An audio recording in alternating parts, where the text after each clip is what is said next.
ultimately, we're all looking at manners, etiquette, correct behaviour that gets a correct result. Let's look at some of them now. Simple techniques work best. Being too fancy and too clever can mean you can make mistakes. 1. Ask permission to put people on hold. Do you mind if I put you on hold? The customer says, no, I've only got 30 seconds.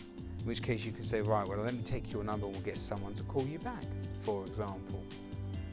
Estimate how long they'll be on hold. So give them the option to take a message. So I'm going to have to put you on hold. It could be 5 minutes. It may be less. Would that be okay, or would you like me to take a message or schedule a call back? And this is obvious. You'd be surprised at how many people don't do this. Progress reports whilst they're holding.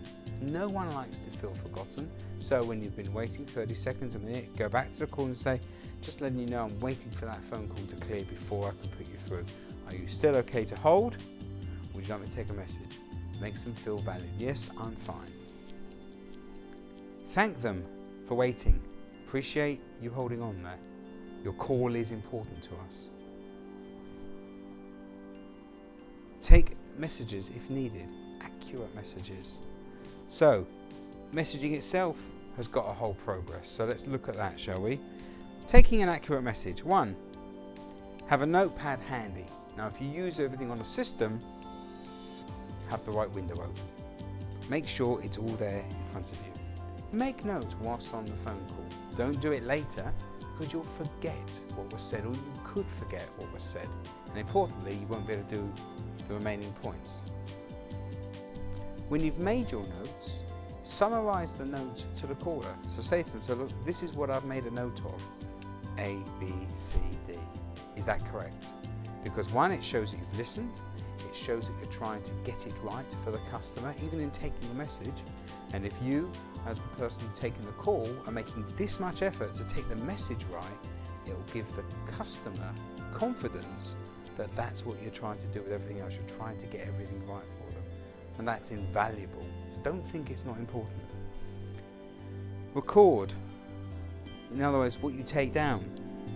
Who is it to? Who is it from? What is the telephone number that they were calling from, so the person who you're passing the message to can call them back? What were they calling about? Why were they calling? The time and what actions needed.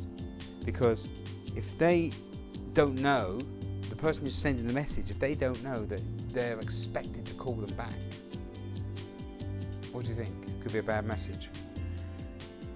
Thank the people for giving you the opportunity to take the message. Thank them for their business. Thank them for calling the company, because if people don't call your company or use your company's services, you won't have a job.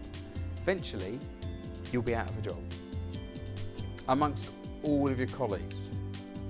And lastly, forward the message, please. Don't forget to send it on, because that's the most irritating thing. To do all this work and then forget to send it on. Good.